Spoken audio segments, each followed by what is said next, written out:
Hey guys, Spencer Kaufman here. Today I'm going to show you a plugin called Mailit.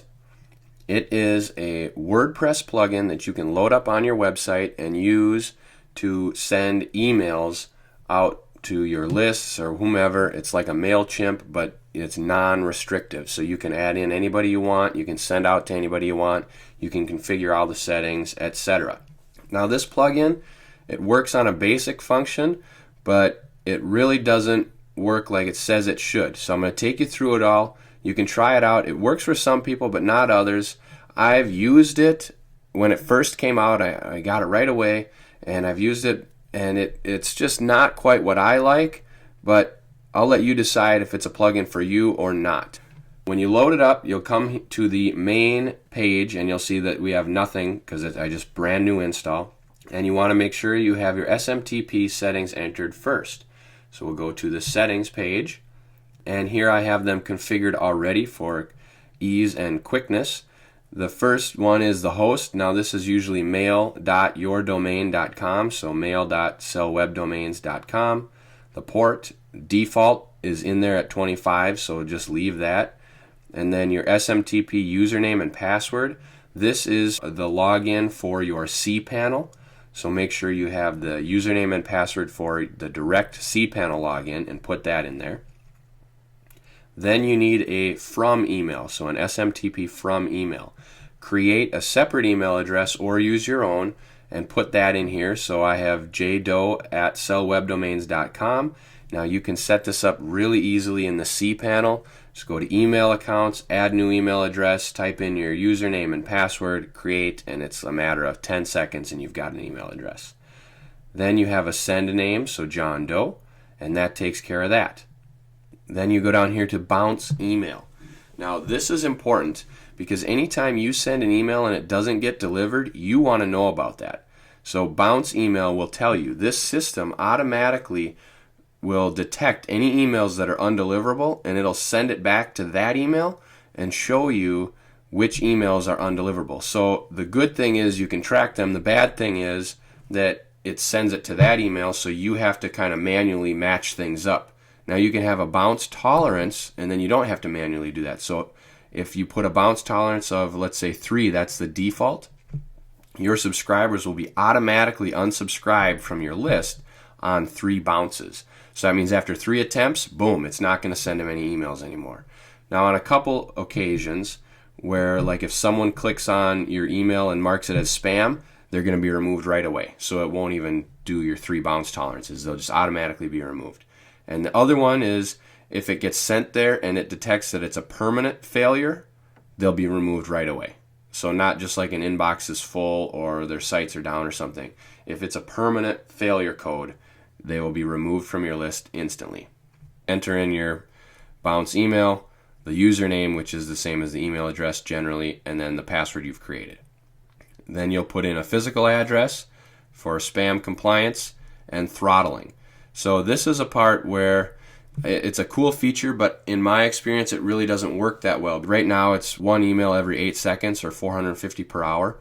So when you're new, I generally say to dial that down. So I did like 1 every 12 seconds, and that was 300 per hour. But depending on your email settings of your hosting account, that might be way too many. So you maybe want to do like 16, that'd be 225. That's still maybe too many because some may only allow you to do 200 per hour. Some might only allow you to do 200 per day. So you need to make sure you check your hosting settings, because if you go over that, then your emails aren't going to go through anyway. This is important. Right now we're set at 180 emails per hour. However, in my experience, I've tried this, and what happens is when you send an email for throttling, you'll get a page here, and it just has a progress bar, and it says your emails are being sent, and it goes through, and if you close that page, it stops. If you lose internet connection, it stops. If anything happens, it stops. So it doesn't run in the background. You have to physically have that page open, which to me is a big disadvantage. I want things to run. I'm not going to keep my website page open all the time, but that's the way this has to be. At other times, like if you have a big list, let's say I have 1,800 people, that's going to take 10 hours to send that out because we're sending 180 per hour. To leave that open for 10 hours chances are some interruption is going to happen, and that's always what happened to me. It never failed. Every time I was sending out a list, even of 500, and it took like 3 hours, let's say, it always failed. It never went through all the way. And I always put myself as like the last subscriber to get the email, and I would never get the email. So that's another thing that you may want to play with. Put a comment down there. Let me know your experience with this. But generally for me, this throttling didn't work very well. When you have all that set up, save the settings. Now you need to go right down the row. You can add lists, subscribers, messages, and autoresponders. One thing I want to say about autoresponders is it's not really what you think. It's not like a sequence that you can use to send one email after another, which to me is a huge disadvantage, because if I want an autoresponder, I want to put in like 10 messages and schedule it. Okay, it's going to send one after another for the next 10 weeks or something like that. This is specifically cause and effect, so it's just adding someone to your list. It's one message, and it's not a sequence of messages, which that part I don't like. So the first thing after your settings, you're going to set up a list. Create new, list name. We're going to call this one a test list. Then you'll need a message here. This is why they're subscribing. So you've subscribed because of a test. Simple enough. You just tell them what your list is about, why they signed up, in case they click on anything and want to know why they're getting emailed by you. Then you'll go over here to subscribers. Now this is kind of neat. You can either add one subscriber by clicking this and enter in the settings. So you'll select the list, enter the email address, add subscriber. Or you can upload a list of subscribers, and it's TXT file. So that's simple, one per line. So I have a file that we can use here with a few emails, and I'm going to add in an email that's just nothing. We'll put it at Yahoo. Then we're going to do another one at something goofy, and then let's do another one at, and we're going to put yahoo.spacecom. So you see that one will be an invalid email. This is going to test out the filtering, because there is some filtering capabilities where it's supposed to sift through your emails and determine whether or not they're valid and remove them instantly. So we'll see. We know these three are not valid. The good chances are that these are invalid as well, or are at least going to fail. This one will be good because that is mine. So I'll save this. Let's go back. Upload subscribers. Test list, that's where we want them. Browse for the file. Go to our downloads, email tests, open, add the subscribers. Okay, so now they should show up in our subscribers. We have to select the list, show, and here they are. So we've got all these, and you can see it removed and fixed actually. Here's our error one right there. That goofy character is at yahoo.space. Okay, here it is right here, yahoo.com. So it fixed that email, so that works. If you enter in any emails and you have spaces in them by accident, it mushes it together and fixes it for you. However, it didn't filter these out, not yet. But when you send an email and they bounce, then they will be filtered out eventually. So now let's go to the messages. New message, test list, test message. And now here you have a complete editor, so you can do HTML, you've got all the bold, you've got everything you need, fonts, styles. You could even paste from Word if you need to. It's really a slick editor, hyperlinking. I'm going to do a simple one.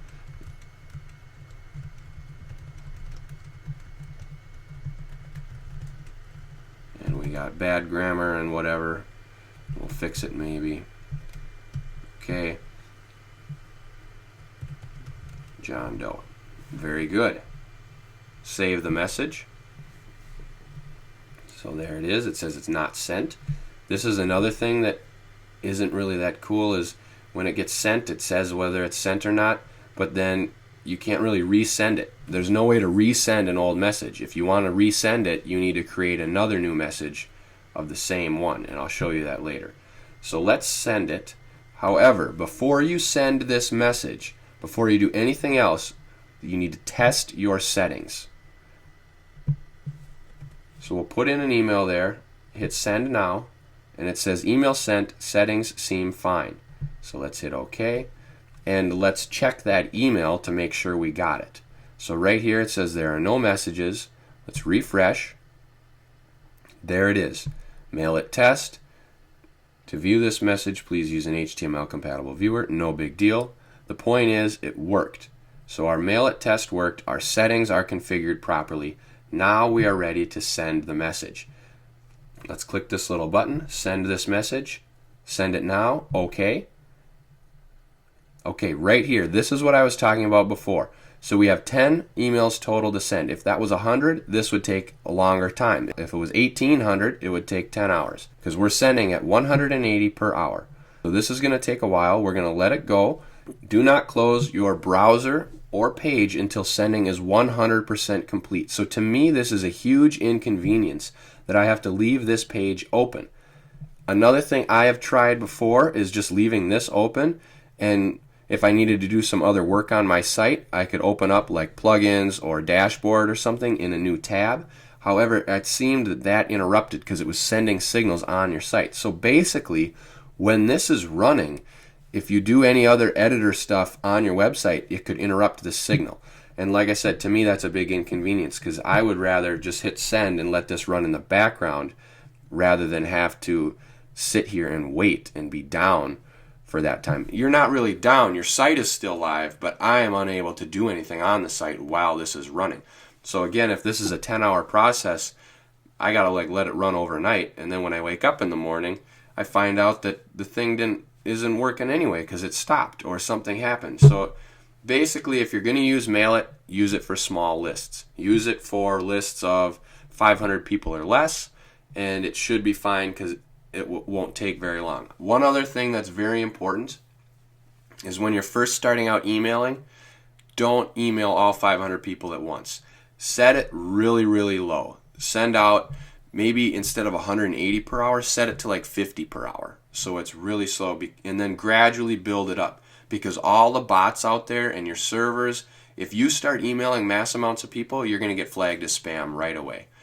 Whereas if you start sending out to like 50 people an hour or a day and just kind of build it up, and then gradually over a month, now you're sending to an entire 500 people, then it will look like your list has been building naturally. So that is very important. Make sure that you make it, even if you have 10,000 emails right now that you want to start sending out to, it's worth it to build it gradually. And by build it, I mean gradually add them to different lists, gradually send it out. So that's going to be a lot more work, but it's going to keep you sending emails rather than getting flagged as spam.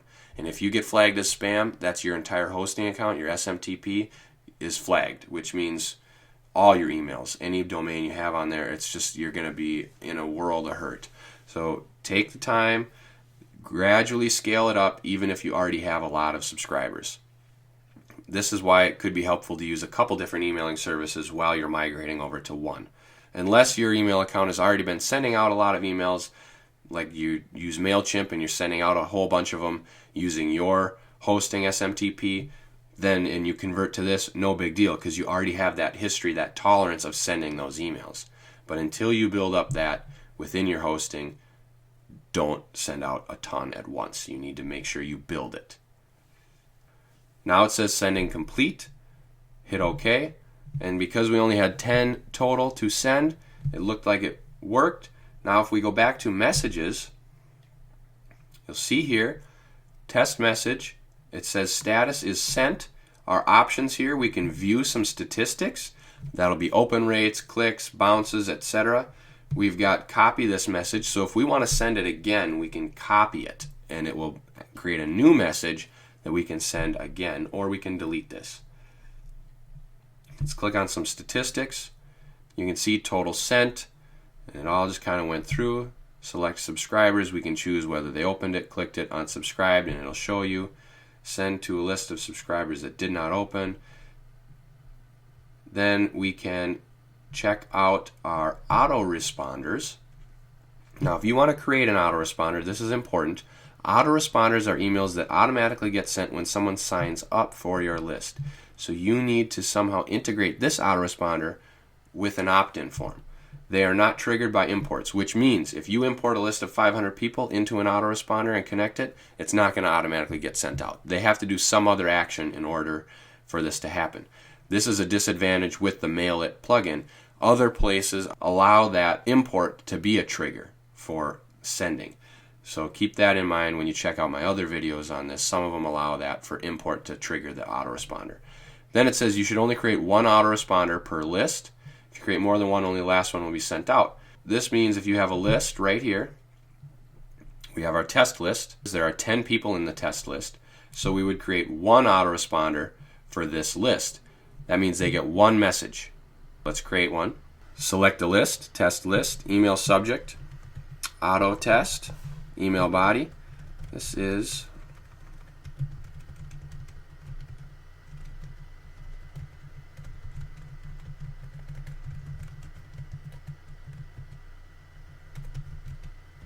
okay, there we go. Save the autoresponder. Now you can have some edit or delete it, sent, opened, clicked. So basically anytime someone opts in to this list, they will be sent this one message. That's it. That's the autoresponder. That's the extent of it. There is no sequence. They don't continue. It's one autoresponder. That's what they get. So to create an opt-in form, you need to do it directly within the list. You see here they give you some links. Right here, get opt-in URL or create sign-up form. So when you click that, you can create an entire opt-in form that will display wherever you want. And when you generate this code, you can paste this code wherever you want it to show up. So if you want to paste it into some kind of pop-up plugin or in the bottom of your post, you can paste this there and this will show up. This is our preview. It says email and submit. So that's the preview. We can change this if we want. Enter. See there? You can have it say whatever you want. You can have this say whatever you want. If you want to say email address. Okay, if you want to add anything like that. So that is the opt-in form. Generate the code. Here we go. Paste that in wherever you want. If someone enters their email address, they will be sent this autoresponder right here because it's connected with that list, the test list. So they'll get that one message, and then you have to manually send out any other messages that you want them to receive. So again, that's kind of a disadvantage in my opinion. Let's go to the email and see if we received the email that we sent a few minutes ago. So we'll refresh this inbox, and here it is, test message. So we got it. That's a good thing. It worked. Again, this plugin works. It has limited functionality. It's up to you if you want it for you. You can do autoresponders, but they only get the initial message. Then everything else after that is manual. You can manually send out emails. You can manually add lists. The list filtering is basic. It just kind of helps you out. It has a bounce email filter, so if your emails start bouncing or if people mark you as spam or if they're undeliverable, it will be removed. If at any time you want to check that status, you can go to your bounce email and log in and see what emails you have received and filter them out manually, remove them from your lists. You can also clean up any emails that have bounced. So you can see here we have 10 subscribers, 0 people unsubscribed, 0 have bounced, 0 have marked spam. Again, if they mark it as spam, it's removed immediately. If it bounces, we have it set up so if it bounces 3 times, they'll be removed. If that happens and you have numbers here, you can click this remove dead emails and it will remove them from your list, delete them permanently, they'll be gone from your database here on Mailit. It's important that if you want to check anything out to see why they bounced, because sometimes they might be what's called a soft bounce, which means it's just temporarily unavailable. If you remove the dead email, now it's gone. If it's a hard bounce, it's removed automatically. So it's a good idea before you remove any dead emails that you check your bounce email address and see why certain email addresses were removed. Because if they're a soft bounce, you don't want to delete them. You want to try it again to see if maybe it'll go through the next time. It's kind of a confusing thing, but you can educate yourself with some online articles and see exactly what all that means and use it to your advantage. This plugin works basic. If you have a large list, I don't recommend it simply because you have to leave this open and you can't really do anything while it's sending. Again, the autoresponder, it's one message. I would rather have a sequence of messages, like I can set up 10 or 20 of them and just let it run, send out one every week. Autopilot, I love that kind of set and forget stuff, but that's me personally. If Mailit is for you, you can pick up a copy of this plugin in the description below. I would also love to hear your comments on this plugin, on any other mail plugins or softwares that you use, your feedback, anything like that. If you liked this video, this review, click that like button. Also subscribe to this channel and click that little bell icon to be notified of new videos anytime I post them. Make use of those social media sharing icons and share this with your friends as well.